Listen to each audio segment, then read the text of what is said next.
அதாவது சனாதனன்றது வந்து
ரொம்ப தரம் தாழ்ந்து பேசுற மாதிரி தெரியுது. தரம் தாழ்ந்தெல்லாம் பேசல, உண்மையை பேசுறேன்.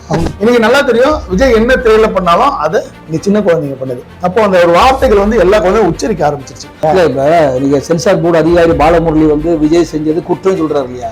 இப்ப இதுக்கு முன்னாடி தனுஷ் படங்கள்ல கூட நிறைய இந்த மாதிரி எல்லாமே இருக்கு. தனுஷ் படம் மட்டும் இல்ல, வந்திருக்கு. நிறைய படங்கள்ல வந்து நிறைய கமல்ஹாசன் படத்துல கூட வந்திருக்கு. கமலை உச்சரிச்சிருக்கு, அதெல்லாம் இருக்கு, கருத்துல இருக்கு.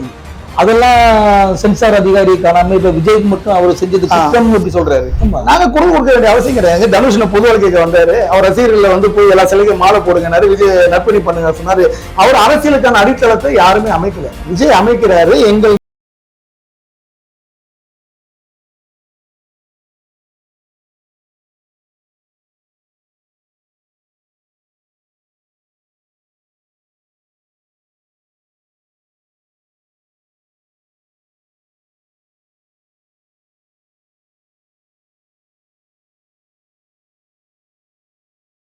ஓப்பனா ஒரு சேலஞ்ச் விடுறேன்.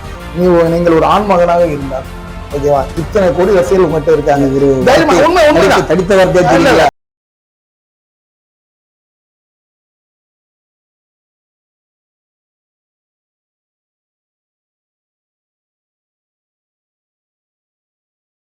நான் விஜய் காலில் வந்து இல்ல அவர் பார்க்க முடியலன்னா கூட ஒரு போஸ்டர் வச்சு அவர் காலில் வந்து கும்பிடுறேன். உண்மையா சொல்றேன். பார்த்ததுண்டா இந்த நாடு, பார்த்ததுண்டா நாடு, பார்த்ததுண்டா இந்த நாடு, பார்த்ததுண்டா. வணக்கம் பச்சை தமிழ நேயர்களே. இன்றைக்கு நம்முடைய சிறப்பு நேர்காணலில் தமிழ்நாடு வியாபார சங்க பேரவனுடைய தலைமை ஒருங்கிணைப்பாளர் அருண்குமார் அவர்கள் நம்முடைய அரங்கத்துக்கு வந்திருக்கிறார்கள். அவரிடம் பேசுவோம், பாருங்கள். வணக்கம். வணக்கம் வணக்கம் வணக்கம். நல்லா இருக்கீங்களா? நல்லா இருக்கேன். நீங்க எப்படி இருக்கீங்க? நல்லா இருக்கிறேன். சொல்லுங்க. இப்ப தமிழ்நாடு வியாபாரி சங்க பேரவையில தலைமை ஒருங்கிணைப்பாளர். இது வரைக்கும் வந்து நீங்க வந்து வியாபாரிகளுக்காக நிறைய போராட்டம் பண்ணிருக்கீங்க. எந்த பிரச்சனை வந்தாலும் உடனடியா மற்ற வியாபாரி சங்கம் வராங்களோ இல்லையோ, நீங்க வந்து உடனடியா அங்க போயிடுறீங்க. போய் ஸ்பாட்ல போய் என்னன்னு பார்த்து காவல்துறைக்கு மனு கொடுக்கலாம், கொடுத்து உடனே ஏதாவது நிகழ்ச்சி பண்ணிடுறீங்க. இந்த மாதிரி நிறைய நிகழ்ச்சிகள் நடந்திருக்கு. ஆனா அப்படி பண்ணிட்டு இருக்க நேரத்துல திடீர்னு சுதேசி மக்கள் இயக்கம் அப்படின்னு ஒண்ணு ஆரம்பிச்சிருக்கீங்க. ஏன் வியாபாரி சங்கம் உங்களுக்கு கசந்து போயிடுச்சா? திடீர்னு என்ன சுதேசி மக்கள் இயக்கம்? அதாவது நமக்கு வந்து என்னைக்குமே தமிழ்நாடு வியாபார சங்க பேரவை தான் நம்மளுடைய உயிர் மூச்சு. நம்மளுடைய வாழ்க்கை ஃபுல்லா வணிகர்களுக்காக நம்ம அர்ப்பணிச்சிட்டோம். அதுல மாற்று கருத்தே கிடையாது. அதுதானே நம்ம தொடர்ந்து மதுவுக்காக போராட்டு இருக்கோம், உங்க எல்லாருக்குமே தெரியும். அதே போல சமூக அவலங்கள் எது இருந்தாலும், சாதிய ரீதியான அவலங்கள் எது இருந்தாலும் நம்ம அதுக்காக குரல் கொடுக்குறோம். அப்போ பொதுமக்கள் கிட்ட என்ன ஒரு கேள்வி எழுதுன்னா, வியாபாரிகள் சங்கத்துக்கும் இதுக்கும் என்ன அப்படின்ற ஒரு வியாபாரி அவங்கள பொறுத்தவரை வியாபாரிகள் சங்கம்ன்றது வியாபாரிகள் மட்டும் தான் போராடணும், வேற எந்த ஒரு பொது விஷயத்தையும் அவங்க குரல் இருக்கக்கூடாது. ஏன்னா ஆண்டாண்டு காலமா அப்படிதான் இருக்கு. பல வியாபார சங்க தலைவர் வந்து அவங்க வேற எதுக்குமே அவங்க வியாபாரிக்கும் குரல் கொடுக்க மாட்டாங்க, அது வேற விஷயம். அதை தாண்டி அவங்களுக்கு குரல் வந்து எதிரொலிச்சது இல்லை. அப்போ நம்மளோட குரல் அதை தாண்டி எதிரொலிக்கும் போது அவங்களுக்கு ஒரு கேள்வி எழும்புது, ஏன் வியாபாரிகள் சங்கம் இதுக்கெல்லாம் குரல் கொடுக்குது? ஈவன் நம்ம வியாபார சங்கத்துல இருக்கவனுக்கு அது போல ஒரு சின்ன ஒரு சலசல போடலாம், இவங்க எதுக்கு அதுக்கு போறாங்க அப்படின்னும் போது அப்போ அதுக்குன்னு ஒரு அமைப்பு தேவைப்படுது. நம்ம போயிட்டு ஒயின் ஷாப் போராடும் போது வியாபார சங்க சார்பாக வரணும் போது காவல்துறையை யோசிக்கிறாங்க, வியாபார சங்கத்துக்கு இவங்களுக்கு என்ன. அப்போ அதுக்குன்னு ஒரு அமைப்பு தேவைப்படுது. சுதேசி வந்து நம்மளுடைய கொள்கை, ஒரு சுதேசி மக்கள் இயக்கணும் போது அது ஒரு பொதுவான ஒரு அமைப்பா இருக்கிறதுனால நம்ம இந்த சுதேசி மக்கள் இயக்கத்தை முன்னெடுத்து இது சார்ந்த அமைப்புகள் நிறைய பேர் வந்து இந்த பொது நலத்துக்காக போராடுறவங்க இருப்பாங்க. அவங்க வியாபார சங்கம் போது அது வர யோசிப்பாங்க, நம்ம எதுக்கு வியாபார சங்கம், நம்ம தான் வியாபாரம் இல்லையே அப்படின்வாங்க. ஆனா இந்த பொது தளத்துக்கு வரும்போது அதற்காக ஒரு அமைப்பு தேவைப்படுது, அதற்காக இந்த சுதேசி மக்கள் இயக்கம் தவிர மற்றபடி வணிகர்களுக்காக தான் எங்களோட உயிர் மூச்சு. அப்போ வந்து இப்ப தமிழ்நாடு வியாபார சங்க பேரவை வந்து பொதுவாகவே வியாபாரிகளுக்கு உள்ள பிரச்சனைகளை தீர்க்கிறதுக்காக வச்சிருக்கீங்க. இப்ப சுதேசி மக்கள் இயக்கங்கிறது பொது பிரச்சனைகளை கையெழுத்து பண்ற மாதிரி சொல்றீங்க நீங்க. கண்டிப்பா அப்படிதானே? ஏற்கனவே நான் வந்து பழைய முன்னாடி உள்ள நேர்காணல கூட நான் உங்கள்கிட்ட கேட்டிருக்கேன், தமிழ்நாடு வியாபார சங்க பேரவை வச்சுக்கிட்டு இந்த மாதிரி பொது நிகழ்ச்சிகள், அதாவது வியாபார சங்க பேரவையில வந்து அனைத்து சமுதாயத்திலும் இருப்பாங்க, எல்லாருமே இருப்பாங்க. ஆனா நீங்க குறிப்பிட்டு இந்த நாடார் சங்க நிகழ்ச்சிகள், நாடார் சமுதாயத்துடைய பிரச்சனைகள் அதுல வந்து ரொம்ப கான்சன்ட்ரேட் பண்ணிட்டு இருந்தீங்க, அப்படித்தானே? அப்படி சொல்ல முடியாது. அனைத்து சமுதாய நிகழ்ச்சிகளும் நாங்க கலந்துருக்கோம். நம்மளை கூப்பிடுறவங்க நிறைய நாடார் அமைப்புல இருந்து கூப்பிடுறதுனால நம்ம போய் கலந்துக்க வேண்டியிருக்கு. மற்றபடி அனைத்து சமுதாய நிகழ்ச்சிகள் யார் எங்க கூப்பிட்டாலும் மற்ற சமுதாய நிகழ்ச்சிகளை கலந்துக்கிறத நான் உங்க இதுல பேஸ்புக்லயோ இல்ல, கண்டிப்பா அனைத்து சமுதாய ரீதியாக யாரு கூப்பிட்டாலும் அனைத்து தலைவர் சிலைக்கு பிறந்தநாளாகட்டும் எவ்வளவு நிகழ்ச்சிகள் நம்ம கலந்துருக்கோம். பொதுவாக நான் ஒரு நாடாரா இருக்கலாம், நாடார் அமைப்புகள் நிறைய பேர் என்ன கூப்பிடுறதுனால அதை போய் நம்ம கலந்துக்கணுமே தவிர நம்ம வந்து ஜாதி மத இதுக்கு அப்பாற்பட்டவங்க தான். எனக்கு சுதேசி மக்கள் இயக்கம் கூட வைக்கிறதுக்கான காரணம் என்னன்னு கேட்டீங்கன்னா அதுதான், வேற ஒண்ணும் கிடையாது. சரி, இப்ப சுதேசி மக்கள் இயக்கம் நீங்க ஆரம்பிச்சிருக்கீங்க, அதுல தலைவரா ஒருங்கிணைப்பாளர் தான் எப்பவுமே. ஆமா, இதுக்கு தமிழ்நாடு வியாபார சங்க பேருக்கு தான் தலைவர் முத்துக்குமார் அவர்கள். இதுக்கு நாங்க இன்னும் இது அமைப்பு வந்து பொதுவான பிரச்சனைகள் நம்ம களம் காண போறோம்.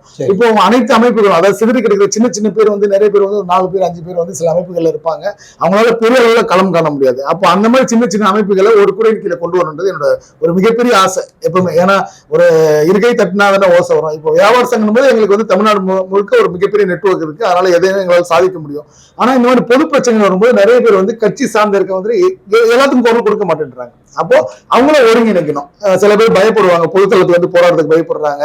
அப்போ அவங்கள ஒருங்கிணைக்கிறதுக்காக தான் சுதேசி மக்கள் இயக்கம். இப்போ வந்து வியாபாரிகளுக்காக தமிழ்நாடு வியாபார சங்க பேரவை, பொது பிரச்சனைக்கு சுதேசி மக்கள் இயக்கம். ஆனா நீங்க நிறைய நிகழ்ச்சிகளை கலந்துக்கிறது, நாடார் சங்க நிகழ்ச்சிகள், நாடார் சமுதாய தலைவர்களுடைய பிறந்த நாள், நினைவு நாள்லாம் நிறைய கலந்துக்கிறீங்க. இப்ப நாடார் சங்க நிகழ்ச்சிகள் கலந்துக்கிறதுக்காக அதுக்கு ஏதாவது ஒரு திரும்ப ஒரு இயக்கம் ஏதாவது ஆரம்பிச்சீங்களா? அதெல்லாம் வாய்ப்பு இல்ல. எப்பவுமே சாதிய ரீதியா நான் சுருக்க விரும்புறது இல்ல. இப்போ கடைசியா இல்லையே, சமீபத்துல நான் பார்க்கும்போது நம்ம சாதிய தலைவர்களுடைய நினைவு நாள், பிறந்த நாளுக்கு நீங்க வாரீங்க, வந்து அஞ்சலி செலுத்துவீங்க, மகிழ்ச்சி தான். ஆனா நீங்க குறைச்சிக்கிறேன்னு சொல்றதை நான் ஏத்துக்க முடியாது. எல்லா நிகழ்ச்சியும் நான் அவங்களை பாக்குறேன். இல்ல அது என்ன, ஆமா கண்டிப்பா அதுதான் சொல்றேன். நம்ம அதாவது இப்போ கடைசியா நடந்தது வந்து அக்டோபர் 2 நாங்க காந்தி சிலைக்கும் மாலை போட்டோம், காமராஜர் சிலைக்கும் மாலை போட்டோம். இமானுவேல் சேகரனா இருக்கட்டும், அம்பேத்கரா இருக்கட்டும், யார் அரட்டைமலை சீனிவாசனா இருக்கட்டும், யாரா இருக்கட்டும், அழகுமுத்து கோனா இருக்கட்டும், இப்போ தேவராஜ் வந்தீங்க. ஆமா, எல்லாத்துக்குமே நம்ம அதனால ஜாதி ஓட்டல நான் தான் கேட்கிறேன். எல்லாத்துக்கும் வரீங்க, எல்லாத்துக்கும் தமிழ்நாடு வியாபார சங்க பேரவைங்கிற பேரை வச்சுக்கிட்டு ஜாதிய தலைவர்கள் போய் கலந்துக்கிறீங்க. அதனால இந்த வரக்கூடாதுங்கிறதுக்காக என்ன இவர் எல்லாத்தையும் கலந்துக்கிறாரா அப்படின்றது சில வியாபாரிகள் பிரச்சனை தவிர எல்லாத்துலயும் இவர் ஏன் போறாரு அப்படின்ற மாதிரி ஒரு எண்ணம் வந்துடக்கூடாது யாருக்கும். இல்ல வியாபார சங்க தலைவருக்கும் இதுக்கு என்ன சம்பந்தம் கேள்வி எல்லாருக்கும் வந்துடக்கூடாது. அப்போ அதற்கு நமக்கு ஒரு அடையாளம் தேவைப்படுது. அது சுதேசின்றது ஒரு உலகமயமாக்கல் மாதிரி தான். அது எல்லாத்துக்கும் பொருந்தும். சுதேசின்றது எல்லாருமே சுதேசி. நீங்க அந்த தலைவர்கள் மட்டும் வரல, நாடார் சங்கங்களுடைய ஆண்டுகளாகவும் உங்களை அழைக்கிறாங்க, நீங்க அழைக்கிறாங்கன்ற மரியாதை பேர்ல அழைக்கிறாங்க, அதன் பேர்ல நம்ம வரோம். அது யார அழைச்சாலும் நம்ம போவோம். மத்தவங்களும் அழைக்கிறாங்க, நிறைய விஷயங்கள் நம்ம போறோம். அது பொதுதளத்துக்கு வரது இல்ல, வெளியே வருது. ஆமா வருது. அது மீது எல்லாமே நம்மளை கூப்பிடுறாங்க, நம்ம எல்லாத்துக்குமே போறோம், இவ்வளவு விஷயங்களுக்கு போறோம். ஆனா அது நிறைய விஷயங்கள் வெளியில வரதில்லை. மற்றபடி நான் பொதுவாகவே நம்ம சாதி மதத்துக்கு அப்பாற்பட்டவர்கள் தான் நம்ம. சரி, இப்ப வந்து நம்ம விளையாட்டுத்துறை அமைச்சர் உதயநிதி ஸ்டாலின் வந்து ஒரு மேடையில பேசும்போது சனாதனத்தை பத்தி பேசினாரு. அதை வந்து அழிக்கணுங்கிற மாதிரி பேசியிருந்தாரு. சனாதனத்தை பத்தி நான் தொடர்ந்து பேசுவேன். அதுக்கு வந்து இந்தியா முழுக்க நிறைய எதிர்ப்புகள் கிளம்பிச்சு. தமிழ்நாட்டுல மிகப்பெரிய எதிர்ப்பு கிளம்பிச்சு. அவர் என்ன சொல்றாருன்னா, நான் அதை வந்து நான் கலைஞர் பேசலையா இல்லது பெரியார் பேசலையா, அதுதான் நானும் பேசுறேன், தொடர்ந்து நான் பேசுவேன், அதை வந்து என்னை யாரும் கட்டுப்படுத்த முடியாது அப்படின்லாம் வீராசமா பேசினாரு. பேசிட்டு நேத்து பாத்தீங்கன்னா பார்த்தசாரதி கோயில்ல போய் சாமி கும்பிட்டு திருநீர் பூசிட்டு அங்க ஒரு மணி நேரத்துக்கு மேல அங்க செலவிட்டு இருக்காரு. இதை எப்படி பாக்குறீங்க நீங்க? அதாவது சனாதனன்றது வந்து என்னைக்குமே லைம் லைட்ல திராவிட கழகத்தை வச்சிருக்க ஒரு விஷயம் தான். அது பெரியார் தொடங்கி அண்ணா, கலைஞர், இப்போ உதயநிதி ஸ்டாலின் அவர் அரசியல் நிலைநிறுத்திக்க என்னென்னலாம் ஸ்டென்ட் அடிக்கிறாரோ அந்த ஸ்டென்ட் எல்லாமே அவர் அடிக்கிறாரு. சனாதனம்னா அவருக்கு என்ன அர்த்தம் கூட தெரியாது. உதயநிதி ஸ்டாலினுக்கு சனாதனம்னா என்ன அர்த்தம் கூட தெரியாது. அவருக்கு ஓட்டு அரசியல், பொதுவாக இஸ்லாமியர் கிறிஸ்தவ ஓட்டை வந்து தன் பக்கம் வைக்கணும்ன்றதுல திராவிட கழகங்கள் என்னைக்குமே தெளிவா இருக்காங்க. அந்த ஓட்டு வந்து என்னைக்குமே சிந்தாம சதராம இருக்கணும்னு தெளிவா இருக்கிறாங்க. மற்றபடி இந்தியா முழுக்க அவர் இந்த விஷயம் லைம் லைட் ஆகிடுச்சு. அது வந்து ஒரு முதல்ல அவர் வீட்டுல அவரால் சனாதனத்தை ஒழிக்க முடியாது. அவங்க அம்மா துர்கா அம்மா கோயிலுக்கு போறாங்க. அது வந்து பொதுவாக எல்லாருக்குமே தெரியும். அதாவது குருவாயூர் கோயில்ல போய் அந்த தங்க அவர் சனாதனத்தை பேசுறதுக்கு ஒரு வாரத்துக்கு முன்னாடி குருவாயூர்ல போய் அந்த தங்க கிரீடம் கொடுத்தாங்க. 14 லட்சம் ரூபாய். ஆமா, மத்த கோயில கூட இல்ல, குருவாயூர் கோயில்ல அங்க இருக்க நம்பூதிரிகள் எல்லாம் வந்து சந்தனத்தை இப்படிதான் தெளிப்பாங்க, கையில கூட கொடுக்க மாட்டாங்க. அந்த கோயிலுக்கு தான் இந்த போய் தங்க கவசத்து கொடுத்தாங்க, கிரீடம். ஆமா, கிரீடமே கொடுத்தாங்க. அப்போ சனாதனத்தை வீட்டுல ஒழிக்காதவர் இதுல ஒழிக்க இது பண்றாங்கன்னா லைவ் லைட்ல இருக்கணும். அவங்கள வந்து அவங்க லைவ் லைட்ல வச்சுக்கணும் ஆசைப்படுறாங்க. அதுக்கு ஊடகங்கள் சப்போர்ட் பண்ண. அப்போ சனாதனம் இன்னைக்குமே ஒரு அழியாத ஒரு விஷயம். காலங்காலமா சனாதனம் இதை பத்தி பேசினா கண்டிப்பா எதிர்வினை வரும். நம்ம ஃபேமஸ் ஆனது அவருக்கு தெரிஞ்சு அவர் பேசிருக்காரு தவிர அவர் வீட்டுல அவரால் ஒழிக்க முடியாது. போன வாரம் பாத்தீங்கன்னா அவர் தங்கச்சி செந்தாமரையா அவங்க கோயிலாக சுத்துறாங்க, அவர் மருமகன் கோயிலாக சுத்துறாரு. எல்லாருக்குமே தெரிஞ்ச விஷயம் தான். ஊரை ஏமாத்த என்னெல்லாம் பண்ணுமோ அது திராவிட முன்னேற்ற கழகம் பண்ணோம், அதை ஒரு சேர்த்து பண்றாரு, அவ்வளவுதான். ஏன்னா அந்த இதுல வந்தவர் தானே. மாபெரும் ஊழலை மறைக்கிறதுக்கும் இங்க ஆட்சியில் நடக்கிற அந்த ரவுடி கஞ்சா பிரச்சனை மறைக்கிறதுக்கு என்னென்னலாம் பண்ணணுமோ அதெல்லாம் பண்ணிடுவாங்க, அவ்வளவுதான் உண்மை. மற்றபடி சனாதனத்துக்கு அவருக்கு என்ன இருக்கு, அவருக்கு என்னன்னு கூட சொல்ல தெரியும், ஒரு எக்ஸ்பிளைன் கூட பண்ண முடியாது. ஒரு தேர்ந்த ஒரு எங்களை போன்ற ஒரு ஆள்கிட்ட அவர் உட்காந்து விவாதம் கூட அவரால் பண்ண முடியாது. நான் சனாதனத்தை பத்தி பேசி அது காலகாலமா இருக்கு. பெரியார் பேசினாரு, அண்ணா பேசினாரு, கலைஞர் பேசினார், நம்மளும் பேசணும், அதுக்காக பேசுறாங்க, அவ்வளவுதான். இப்ப அறநிலையத்துறை அமைச்சர் சேகர் பாபு கூட நேற்று சட்டசபையில பேசுறாரு. சட்டசபை என்ன சொல்றாருன்னா, இந்த மாதிரி கோயில்ல குடமுழுக்கு கும்பாபிஷேகம் நடக்கும் போதெல்லாம் அமைச்சர் உதயநிதி அண்ணன் உதயநிதி கண்டிப்பா வருவாரு, நாங்க அவர் அழைச்சிட்டு வருவோம், கண்டிப்பாக இங்க கூட வருவார் அப்படிங்கிற மாதிரி எல்லாம் சட்டசபையில பேசுறாரு. இல்ல, அதாவது நான் என்ன சொல்றேன்னா, அமைச்சர்கள் என்றவங்களும் முதல்வர் என்றவங்களும் எம்எல்ஏக்களும் அனைவருக்குமே வந்து பொதுவானவர்கள். அவர் குடமுழுக்கு வர நாங்க வர இருக்கிறோம். ஆனா சனாதனத்தை பத்தி நீங்க தப்பா பேசாதீங்க. இதே ஒரு இஸ்லாமியர் ஒரு தொழுகையை பத்தியோ கிறிஸ்தவர்களோட வழிமுறையை பத்தி தவறா பேசிட்டு ஒரு சர்ச்சுக்கோ மசூதிக்கோ அவரால் போயிட முடியுமா? கண்டிப்பா போக முடியாது. ஆனா இவர் காலங்காலம் எப்படி கட்டமைக்கப்பட்டிருக்குன்னா, இந்துக்களை பத்தி என்ன வேணா இழிவா பேசலாம், பேசிட்டு அங்க போகலாம் அப்படின்ற ஒரு விஷயத்தை இவங்க கட்டமைச்சிட்டாங்க. அதை மறுக்க முடியல. உடன்பிறக்கை இப்போ சேகர் பாபு என்னென்ன பேசினாலும் அவர் ஒரு அறுபது எங்க பண்ணாரு, எல்லாமே ஊடகங்கள்ல நம்ம பாக்குறோம். இவங்க இந்த ஓட்டு அரசியல், அதாவது இஸ்லாமியர் ஓட்டுகளும் கிறிஸ்துவ ஓட்டுகளும் என்னைக்கும் பிரியாது. ஆனா இந்துக்கள் ஓட்டுகள் பிரிஞ்சு இருக்கும். அப்போ இந்த ஓட்டுகளை முழுமையாக கைப்பற்றுவதற்கு என்ன பண்ணணுமோ அந்த அரசியலை அவர்கள் தெளிவா பண்றாங்க. மக்கள் தான் அதை புரிஞ்சுக்கணும். மக்கள் தான் அவர்களை புறக்கணிக்கணும். மக்கள் புறக்கணிப்பாங்க நினைக்கிறீங்களா? புறக்கணிச்சுதான் ஆகணும். இல்லைன்னா இதெல்லாம் வந்து ஒரு தீய சக்தி தான். மன ரீதியா பாதிக்கப்பட்டாலும் எல்லாருமே இந்த ஓட்டு அரசியலுக்காக சில விஷயங்கள் அந்தந்த இடத்துல சில தலைவர்கள் வந்து ரொம்ப ஸ்ட்ராங்கா இருக்கிறாங்க, அவர்களை பின்பற்றி மக்கள் போடுறாங்க. அதே போல இந்த ஓட்டுக்கு அந்த நேரத்துல காசு கொடுக்கறது, அது போன்ற விஷயங்கள்ல அவங்க இது பண்ணிடுறாங்க. இந்த இஸ்லாமியருக்கு ஒரு 30% வந்து எப்பவுமே சாலிடா திமுக விழுது. அந்த ஓட்டை தக்க வைக்கணும்னு பாக்குறாங்க. ஏன்னா இன்னைக்கு யாரு 45% ஓட்டு வாங்குறாங்களோ அவங்க வெற்றி பெற்றுறாங்க. அப்போ சாலிடா அந்த 30% ஓட்டு அவங்களுக்கு, மீதி 15% ஓட்டு வந்து இந்த தலித் அரசியல் அந்த மாதிரி மாற்றி சாதி அரசியல் பண்ணி அவங்க வாங்கிக்கிறாங்க, அவ்வளவுதான். இப்ப இவர் நம்ம எடப்பாடி பழனிசாமி எதிர்கட்சி தலைவர் வந்து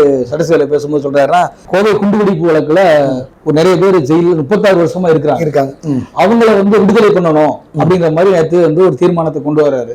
உடனே அதுக்கு ஸ்டாலின் என்ன சொல்றாரு, இவ்வளவு நாள் இல்லாத பாசம் என்ன திடீர்னு இப்போ வந்திருக்கு அப்படிங்கிற மாதிரி கேட்காரு. ஏன் வரக்கூடாதா? அதாவது சிறுபான்மை பாதுகாப்பு இதை வச்சு திமுக இன்னைக்குமே அரசியல் தான் பண்ணிருக்கு. இன்னைக்கு கூட தமிழ் அன்சாரி சட்டசபை முற்றுகை போராட்டம் கூட நடத்தியிருந்தாங்க.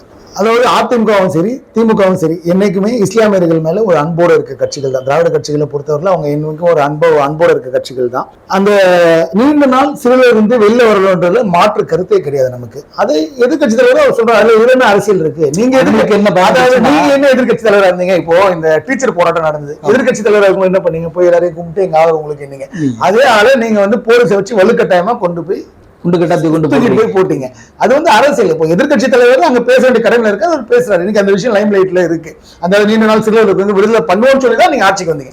நல்ல ஞாபகம் இருக்கு. அவரோட தேர்தல் வாக்குறுதியில் அது இருக்கு. அப்போ அதை நீங்க செயல்படுத்தா போது எதிர்க்கட்சி தலைவர் கேட்கும், யார் கேட்பா? அவங்க தான் கேட்கணும். விரைவில் சுயேட்சை மக்களுக்கும் அதை கேட்கும். அவங்க என்ன நினைக்கிறாங்க, இப்ப இவங்க வந்து இஸ்லாமியருக்கு ஆதரவா பேசுறதுனால நம்மகிட்ட இருக்கிற இஸ்லாமியர்கள் எல்லாம் அவங்க பக்கம் சாஞ்சிருவாங்களோ அப்படிங்கிற ஒரு பயம் வந்துருச்சு. பயம் வந்து உண்மையில இப்போ பயத்தினுடைய வெளிப்பாடு தான் ஒண்ணு. இன்னொன்னு வந்து பிஜேபி அதிமுக கூட்டணி முறிஞ்சது, ஆல்மோஸ்ட் 90% முறிந்து விட்ட ஒரு விஷயம் இருக்கு. அதனால இஸ்லாமியர்கள் பார்வை வந்து தங்களுடைய வாக்குறுதியை கொடுக்க தவிர திமுக தாண்டி அதிமுக பக்கம் சாஞ்சிட்டு இருக்கு. அது வலைதளம் நம்ம பொதுவாக பாக்குறோம். ஏன்னா ஏமாற்றி நம்ம ஓட்டை வாங்கிட்டாங்க, திமுக வந்து சிறுபான்மை ஏமாத்தி அவங்க ஓட்டை வாங்கிட்டாங்க அப்படின்ற ஒரு சொல்லாடல் வந்து பரவலா இருக்கு. அப்போ அந்த ஓட்டுகள் அதிமுக பக்கம் சாஞ்சிரும். இன்னும் ஏறக்குறைய ஒரு 5 மாத காலம் தான் இருக்கு. அதுக்குள்ள தேர்தல் கூட்டணியும் முடிஞ்சிடும். மக்களும் யாருக்கு ஓட்டு போடணும்னு முடிவு பண்ணிடுவாங்க. ஒருவேளை இந்த சென்ற முறை வந்து 38 எம்பிக்கள் இவர்கள் வசம் இருந்தார்கள். இந்த முறை வந்து ஏறக்குறைய அதிமுக தனித்து நின்னாலே அதை அத்தனையில ஜெயிச்சிடும் அப்படின்ற மாதிரி வந்திருக்கு. ஏன்னா இந்த ஆட்சி வந்து உங்களுக்கு வந்து இந்த ரவுடிசமா இருக்கட்டும், மற்ற பிரச்சனைகளா இருக்கட்டும், காவிரி பிரச்சனையா இருக்கட்டும், இவங்க இந்த 1000 ரூபாய் கொடுத்து எல்லாத்தையும் மேக்கப் பண்ணணும்னு நினைச்சாலும் பொதுமக்கள்கிட்ட அதிருப்தி தான் இருக்கு. அப்போ இந்த ஓட்டு அரசியலை நம்ம எப்படி தக்க வச்சுக்கணும் அப்படின்றதுல அவங்க ஒரு மனநிலை குழம்பிதான் இருக்கும், பயந்துதான் இருக்காங்க. அதோட வெளிப்பாடு தான் அதுதான். இப்ப காவிரியை பத்தி நீங்க சொன்னதுனால அந்த கொஸ்டின் கேட்கிறேன். இப்ப காவிரி பிரச்சனை வந்து கன்னடத்திலயும் சரி, இங்க தமிழ்நாட்டிலயும் சரி மிகப்பெரிய ஒரு பிரச்சனையா இருக்குது. ஆனா அங்க உள்ள விவசாயிகளுக்காக அங்க உள்ள திரைப்பட நடிகர்கள் எல்லாம் விவசாயிகளுக்கு ஆதரவா குரல் கொடுக்குறாங்க. இங்க இருக்கிற சினிமா நடிகர்கள் விவசாயிகளுக்காகவோ பொதுமக்களுக்கு தண்ணீர் பிரச்சனைக்காகவோ யாருமே ஒரு குரல் கொடுக்க மாட்டேங்கிறாங்க. இதை பத்தி நீங்க என்ன நினைக்கிறீங்க? அதாவது இங்க இருக்க திரைப்பட நடிகர்கள் 1ஆம் நம்பர் திருடர்கள். அது விஜயா இருக்கட்டும், ரஜினியா இருக்கட்டும், ஒட்டுமொத்தமா சொல்றீங்க? ஒட்டுமொத்தமா 1ஆம் நம்பர் திருடர்கள். அதாவது அவர்களோட அல்டிமேட் எய்ம் என்னன்னு கேட்டீங்கன்னா பணம் சம்பாதிப்பது. ஏன்னு கேட்டீங்கன்னா தமிழக திரைப்படத்துக்கு வந்து ஒரு மார்க்கெட் வந்து பெருசு. கர்நாடக திரைப்படத்தோட தமிழக திரைப்படம்னா கர்நாடகாலே ஓடும், ஆந்திராலே ஓடும், கேரளாலே ஓடும். அதுக்கான மார்க்கெட் இருக்கு. அதாவது தமிழ் பேசின சத்யராஜ் கூட ஒரு வாட்டி அந்த பாகுபலி படத்துக்கு மன்னிப்பு கேட்டாரு. நல்லா தெரிஞ்சுங்க என்ன காரணம் சொன்னார்னா, இந்த படம் அங்க ஓடணும் அப்படின்ட்டு. அவங்கள பொறுத்தவரை பணம் தான் அல்டிமேட் எய்ம். ஆனா கர்நாடகா பொறுத்தவரை அங்க வந்து கர்நாடகா என்ற ஒரு இன உணர்வு வந்து கொஞ்சம் அதிகமா இருக்கும். நீங்க இந்த கர்நாடகால சுற்றுப்பயணம் போகும்போது பாத்துக்கலாம், எல்லா இடங்கள்லயும் அந்த மஞ்சள் சிகப்பு கொடி தான் அதிகமா இருக்கும், கட்சி கொடியோட. நான் பாத்துருக்கேன், ஒரு கர்நாடக சுற்றுப்பயணம் போகும்போது நான் பாத்திருக்கேன். அங்க வந்து அந்த இன உணர்வு அதிகம். இப்ப காவேரி வந்து பொதுவாகவே தீர்ப்பு என்னன்னு கேட்டீங்கன்னா, எது அதாவது காவேரி வந்து எங்க போய் சென்றடையுதோ, அதாவது அதோட அது நதியை பொறுத்தவரையில எங்க போய் முடியுதோ அவர்களுக்கான உரிமை தான் அதுக்கு அதிகம். அப்படிதான் எல்லாருமே சொல்றது.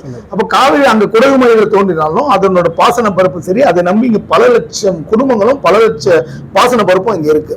அப்போ இவங்க நடிகர்கள் என்ன சொல்லுவாங்கன்னா, நீங்க ஏன் நடிகர்கள் குரல் கொடுக்கணும்னு கேக்குறீங்க, நாங்க மக்களை மகிழ்விக்கிற கலைஞர்கள் தான், நாங்க எது குரல் கொடுக்கணும்ன்றது பொதுவா அவங்களோட வாதமா இருக்கணும். அப்போ திருட்டு பசங்களாம் நீங்க எதுக்குமே குரல் கொடுக்காதீங்க. நீங்க எதுக்கு மேடையில வந்து கம்யூனிசம் பேசுறீங்க, மேடையில வந்து விவசாயம் பேசுறீங்க, உங்க படம் ஓடணும்னா அன்னைக்கு ஒரு கருத்தை சொல்லிடுறீங்க. அப்ப நீங்க எதுவுமே பேசாதீங்க. இல்ல நடிகர் அஜித்குமார் இதை கொஞ்சம் பரவாயில்ல, அவர் எதுவுமே சமுதாய கருத்துக்கள்லாம் எதுவுமே பேச மாட்டாரு, என் படத்தை பாருங்க அந்த மாதிரி இருங்க, விஜய் அப்படி இருங்க, சூர்யா அப்படி இருங்க. அப்போ உங்களுக்கு தேவைப்படும் போது, உங்களுக்கு படம் ஓடும் போது நீங்க என்ன வேணா பேசிப்பீங்க. இப்போ ஹிந்தி பிரச்சனை வரும்போது நடிகர் சூர்யா நல்லா தெரிஞ்சுங்க என்ன சொன்னாரு, ஹிந்தி தெரியாது போடா அப்படின்ற ஒரு விஷயத்தை ட்ரெண்ட் ஆக்குனாங்க. ஆனா நீங்க எங்க போய் உன் பசங்களை படிக்க வைக்கிற, மும்பைல போய் படிக்க வைக்கிற, செட்டில் ஆயிட்டாரு. அப்போ உனக்கு என்ன அருகதை இருக்கு? அதே போலதான் எல்லா நடிகர்கள், நடிகர் விஷாலா இருக்கட்டும் சரி, நடிகர் விஜய் எல்லாம் 1ஆம் நம்பர் திருடர், 1ஆம் நம்பர் திருடர். நாளைக்கு தமிழ்நாட்டு ஆளுநர் ஒரு அரசியலுக்கு வரக்கூடிய இருக்கு, காவிரி தைரியமா ஒரு கருத்து சொல்லு. ஏன் உனக்கு அந்த தைரியம் இல்லாம போயிடுச்சு? உங்க ரசிகர்களை திட்டி ஒரு போராட்டம் பண்ணு. இன்னைக்கு எவ்வளவு பேர் ரோடு திட்டுற, ஒரு ட்ரெய்லருக்கு அவ்வளவு கூட்டம் வருது. நம்ம லியோ படத்தை பத்தி ஒரு விமர்சனம் பண்ணா அத்தனை பேரும் ஆபாசமா திட்டுறான். ஏன் அந்த ஆன்மீகத்தனத்தை காவிரி பிரச்சனையில காட்டுங்க நீங்க. ஏன் தமிழ்நாடு உங்களுக்கு இல்லையா? அப்போ உங்களுக்கு வந்து இந்த லியோ படம் கர்நாடகாவிலே ஓடணும், அந்த ஆசை இருக்கு உங்களுக்கு. தைரியமா ஒரு குரல் கொடுங்க. நீங்க ஒரு குரல் கொடுத்துட்டு சொல்லுங்களா. இப்போ நாங்க தைரியமா பேசுறோம், லியோ படம் தப்பு பண்றீங்க, சென்சார் போர்டு மீறி நீங்க அந்த படத்தை திரும்பி நாங்க தைரியமா பேசுறோம், காவிரி பிரச்சனை குரல் கொடுங்க. ரஜினிகாந்த் ஏர்போர்ட்ல காவிரினா அப்படி ஓடுறாரு, பயந்துட்டு சிரிச்சுட்டு இல்ல ஓடுறாரு, ரஜினி ஓடுறாரு, பயந்து ஓடுறாரு, சிரிச்சுட்டு எல்லாம் போல. ஏன் ஒரு ஆண்மைத்தனம் இல்லையா?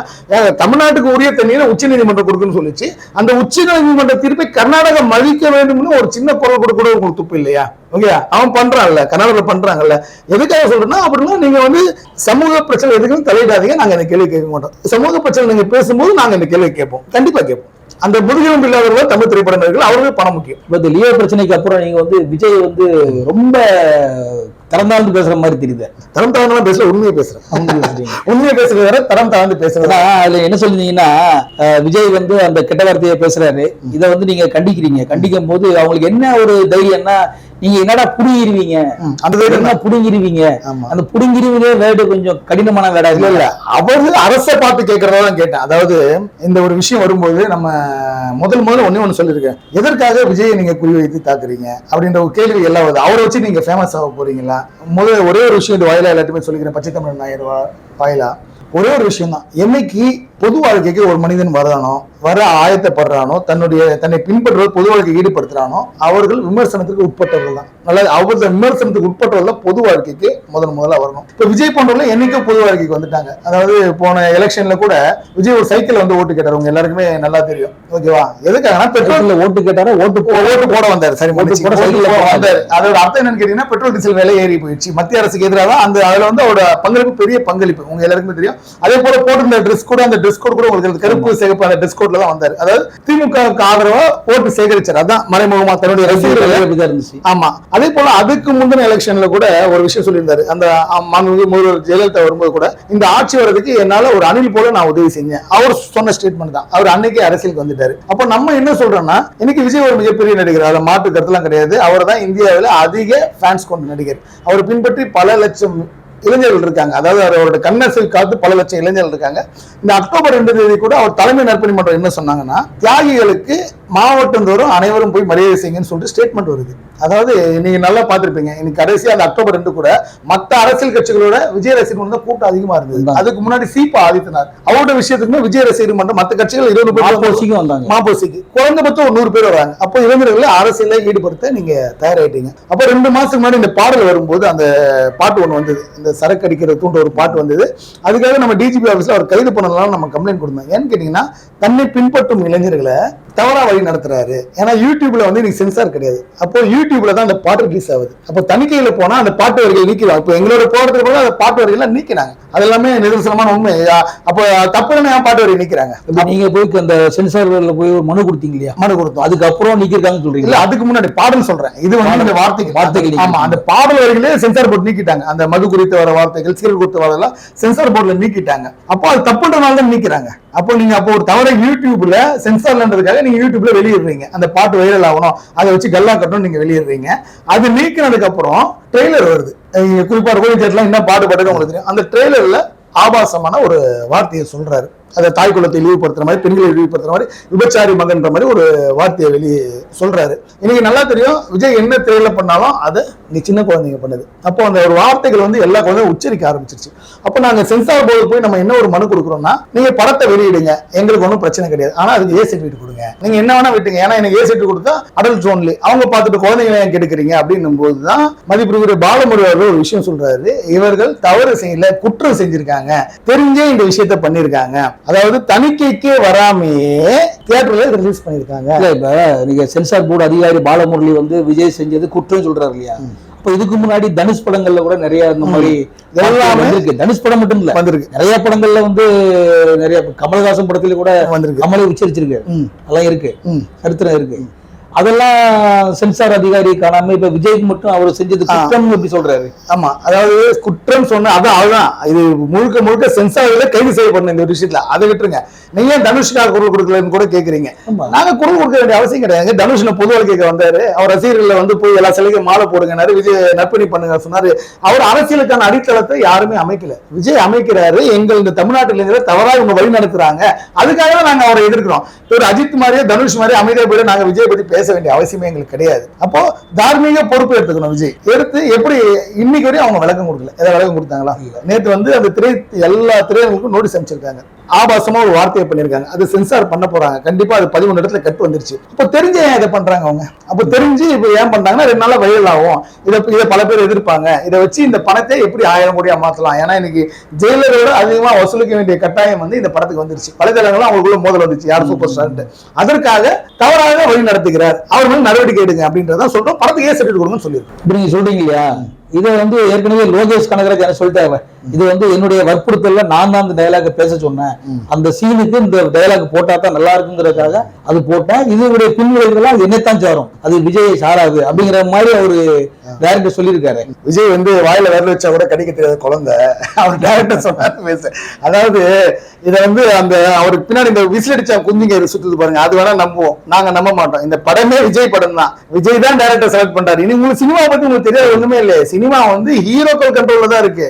அது லோகேஷ் கனகராஜ் சொல்லிட்டான்றதுக்கு விஜய் பேசினார்னா விஜய் மாதிரி ஒரு அடிமுட்டால் யாருமே கிடையாது. அதை நாங்க அவர்கிட்ட என்ன சொல்லியிருக்கோம்னா, இதை கூட லோகேஷ் கனகராஜா இப்படி சொல்லுங்கன்னு அவ்வளவு சொல்லிருக்கலாம். அப்படி இதை வந்து அவங்க விசில் அடிச்சா குஞ்சுகள் நம்பலாம், நாங்க நம்ப வேண்டிய அவசியம் இல்லை. நாங்க முதல்வருக்கு கூட ஒரு கோரிக்கை வச்சோம், இவனுக்கு திருட்டு பசங்க ஊரை ஏமாத்துறானுங்க, ஓகேங்களா, தணிக்கை குழு இல்லாம ஒரு ட்ரெய்லர் வந்து வெளியே வந்திருக்கு, அதை நடவடிக்கை எடுங்க நம்ம ஒரு குரல் கொடுத்திருக்கோம். பாப்போம் என்ன நடவடிக்கை எடுக்கிறான்னு பாப்போம். திருட்டு பசங்க சொல்றீங்க, இன்னைக்கு 234 தொகுதியிலையும் பாடசாலைகள் பசங்களுக்காக ஆரம்பிச்சு நடந்துட்டு இருக்காங்க. இப்ப அடுத்தது வந்து வழக்கறிஞர் பாசறை ஏற்பாடு பண்ணிட்டு இருக்காங்க. இதெல்லாம் பண்ணும்போது ஒட்டுமொத்தமா நீங்க எப்படியே மொத்தமா ஒரு திருட்டு பசங்க சொல்லலாம். நீங்க ஊரையும் கெடுத்துருவீங்க, பிள்ளையும் கிள்ளி விட்டு தொட்டிலே ஆட்டுவீங்க. இன்னைக்கு இரவு பாடசாலை நடத்தினாங்க, 234 எத்தனை தொழில் நடக்குது இரவு பாடசாலை, நீங்க ஆதாரப்பூர்வமா காட்டுங்க பார்ப்போம். இன்னைக்கு இது ஒரு சவாலாவே விடுறேன். இது அவர் சொல்லி ஒரு ஏறக்குறைய ஒரு 1.5 மாசம் இருக்கு. எத்தனை இடத்துல இரவு பாடசாலை நடக்குது? இது அரசாங்கம் இந்த தண்ணீர் பந்தல் திறக்கிறது தான். அன்னைக்கு ஒரு நாள் வந்து விஜய் என்னும் போது மீடியாக்கள் குவிஞ்சிருது, அந்த லைம் லைட்ல இருக்கிறாங்க. 234 தொகுதியில எத்தனை தொகுதியில பாடசாலை நடக்குது காட்டுங்க, நான் ஒத்துக்கிறேன். அதே மாதிரிதான் வழக்கறிஞர் பாசறை இருக்குன்னு சொல்றீங்களா? எல்லாமே அப்படித்தானே, எல்லாமே இந்த தனித்துவம் பந்தலுக்கு ஒரு நாள் இருக்கும், அப்படியே இருக்கும். அதுக்கு அடுத்த நாள் அது எத்தனை பேர் ஆக்கப்பூர்வம் நடத்தி ஆக்கப்பூர்வமா பண்றீங்க. பாடசாலை திறந்து மக்களை அறிவுபூர்வமா வைக்கணும்னு நினைக்கிற ஒரு நபர் இது போன்ற செயல ஃபர்ஸ்ட் ஈடுபட மாட்டார். ஏன்னா எம்ஜிஆர் வந்து இது போன்ற திரைப்படங்கள் நடித்தார், மக்களை கவர்றார். அவர் ஒரு முறை கூட மது குடிக்கும் காட்சிகளிலோ தவறா பேசும் காட்சிகளிலோ நடிச்சதே கிடையாது. ஆனா விஜய் போன்ற எப்படி நடிக்கிறாங்கன்னா இளைஞர்களை டெம்ப்ட் பண்றாங்க. ஏன்னா இளைஞர்கள் வந்து இன்னைக்கு இந்த டீனேஜ் பசங்க வந்து இது மாதிரி ஆபாச வார்த்தை பேசும்போது அந்த வன்முறையை தூண்டும் விஷயங்களை மிகவும் ஈடுபாடா இருக்கிறாங்க. அப்ப அது போன்ற விஷயம் அது விஜய் மட்டும் செய்யலையே, எல்லா திரையும் ரஜினியே செய்யறாரு, அவருடைய படங்கள் அப்படிதான் வருது. அதாவது ரஜினி வந்து அப்படிதான் வருது. ரஜினி வந்து முழுக்க ஒரு ஜெனரேஷனை கெடுத்துட்டு கடைசியில நான் அரசியல ஈடுபட மாட்டேன், நான் நல்லவன் ஆயிட்டேன்னு சொல்லிட்டாரு. நல்லா தெரிஞ்சு இன்னைக்கு ரஜினி அடிக்க வேண்டிய அவசியம் எங்களுக்கு கிடையாது. ஏன்னா அது செத்த பாம்பு ஆயிடுச்சு. ரஜினி வந்து செத்த பாம்பு. ஒரு தலைமுறை அவர் கெடுத்தாரு. அவர் சிகரெட் பிடிச்சி இன்னைக்கு ஆய்வறிக்கையே சொல்லு, ஒரு தலைமுறை சிகரெட்டுக்கு அடிமையானதுக்கு ரஜினி தான் காரணம்னு சொல்லிட்டு ஒரு ஆய்வறிக்கையே இருக்கு.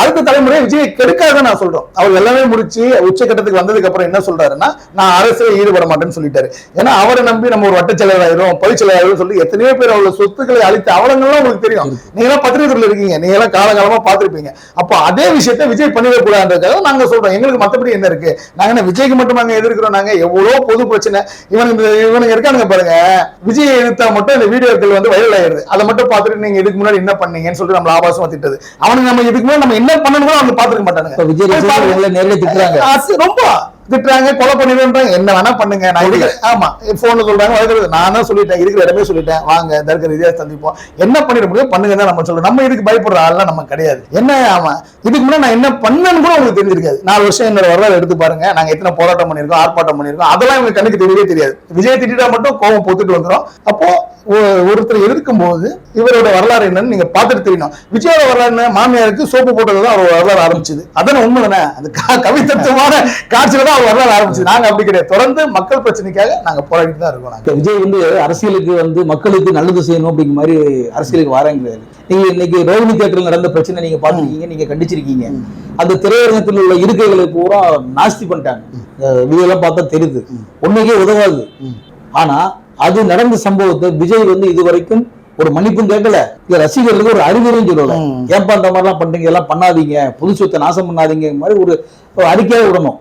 இரண்டுமே பண்ணலையே அவரு. அதாவது மாற்று அரசியல், மாற்று சிந்தனை எல்லாம் என்ன சொல்றாங்க, இதுவரை இந்த திராவிட அரசியல் வந்து தமிழ்நாட்டை நாசம் பண்ணிச்சு, எங்க விஜய் தான் ஆபத் பாந்தம் வந்து தமிழ்நாட்டை காப்பாற்ற போறான்னு சொல்லிட்டு அவங்க ரசிகர்கள் சொல்றாங்க. ஒரு திரைப்பட ட்ரெய்லரை ஒரு சேரை உடைக்காம கூட உங்களால பார்க்க முடியல. அப்படி சிறுவர்கள் அந்த மாதிரி செஞ்சிருந்தாலும் அதற்காக ஒரு தார்மீக பொறுப்பேற்று இந்த மாதிரி சொல்லாதீங்க அப்படின்னு சொல்ற அறிவு கூட விஜய்க்கு இல்லை. அப்போ இவரை நம்பி நம்ம எப்படி சொல்ல முடியும்? அப்போ இவர் எதை செஞ்சாலும் தப்புன்னு சொல்றோம். நான் ஓப்பனா ஒரு சேலஞ்ச் விடுறேன், நீங்கள் ஒரு ஆண் மகனாக இருந்தால் ஓகேவா, இத்தனை கோடி ரசிகர்கள் உங்ககிட்ட இருக்காங்க,